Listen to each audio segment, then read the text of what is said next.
अस्सलाम वालेकुम। Drama serial dine की आने वाली एक साथ बहुत ही दिलचस्प होने वाली है, जिसमें आप देखेंगे कि घर का हर एक फर्द अब शबाब को कसूरवार ठहरा रहा है कि उसकी वजह से ही ज़किया की जान गई। ज़वार शाह का रवैया भी शबाब के साथ बहुत ही सर्द है। अब वो बार बार उससे माफ़ी मांगती है, उसे बुलाने की कोशिश करती है, लेकिन ज़वार शाह उसे झटक कर चला जाता है। ज़किया की इस तरह अचानक मौत पे जावेद बहुत ही ज़्यादा खुश होता है, क्योंकि ज़वार शाह उसे कहता है कि उसके हिस्से की सारी जायदाद अब जावेद और उसके बच्चे की है।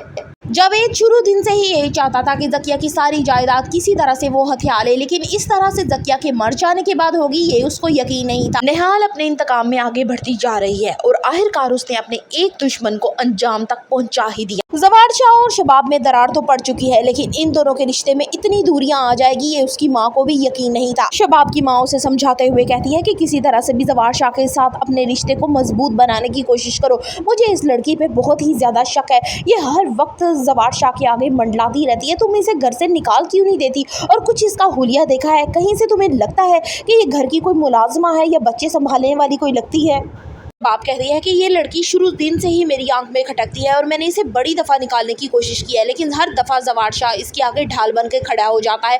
ना जाने ये लड़की यहाँ पे किस मकसद के लिए आई है। अब वाकई मुझे इस पे शक होने लगा है। शबाब अपनी माँ से कहती है कि अच्छी भली हमारी ज़िंदगी चल रही थी, हर तरफ सुकून ही सुकून था। ना जाने किसकी बद्दुआ लगी है हमें, किसकी नज़रें बद लग गई है। मेरा अपना घर है ये, मैं इस घर की मालकन हुआ करती थी, लेकिन आज माँ मेरा हाल देखिए, मेरी इज्जत 2 टके की सी रह गई है। मुझे हर वक्त खौफ रहता है कि कहीं ज़वार शाह मुझे छोड़ ना दे। लेकिन अब वो दिन भी दूर नहीं जब ज़वार शाह खुद शबाब से कहेगा कि एक दिन था जब मैं तुमसे बहुत मोहब्बत करता था, लेकिन आज वो दिन है कि मैं तुमसे बेहद नफरत करता हूँ। आज ज़वार शाह को शबाब की नाराज़गी से कोई फ़र्क नहीं पड़ता, वो उसकी तरफ से जिए या मरे उसे इस बात की कोई गर्ज नहीं है। निहाल भी अब यही चाहती है कि ज़वार शाह शबाब को छोड़ दे, क्योंकि ये सारी कहानी ही शबाब शुरू करती है। शबाब किसी की मजबूरी का फ़ायदा उठाती है। ज़वार शाह की बीवी होने के बावजूद भी शबाब उसे ये हक नहीं देती कि वो उससे कोई बात भी कर सके, लिहाजा वो उसका करूर खाक में मिलाना चाहती है। ज़वार शाह अब शबाब को छोड़कर मीशा की फिक्र में लगा रहता है और अब शायद वो दिन दूर नहीं जब ज़वार शाह शबाब को छोड़कर मीशा को अपना लेगा। क्या शबाब और ज़वार शाह को कभी मीशा की असलियत मालूम हो सकेगी? For the further reviews of Dayan kindly subscribe my channel. Video अच्छी लगी हो तो एक लाइक तो बनता है।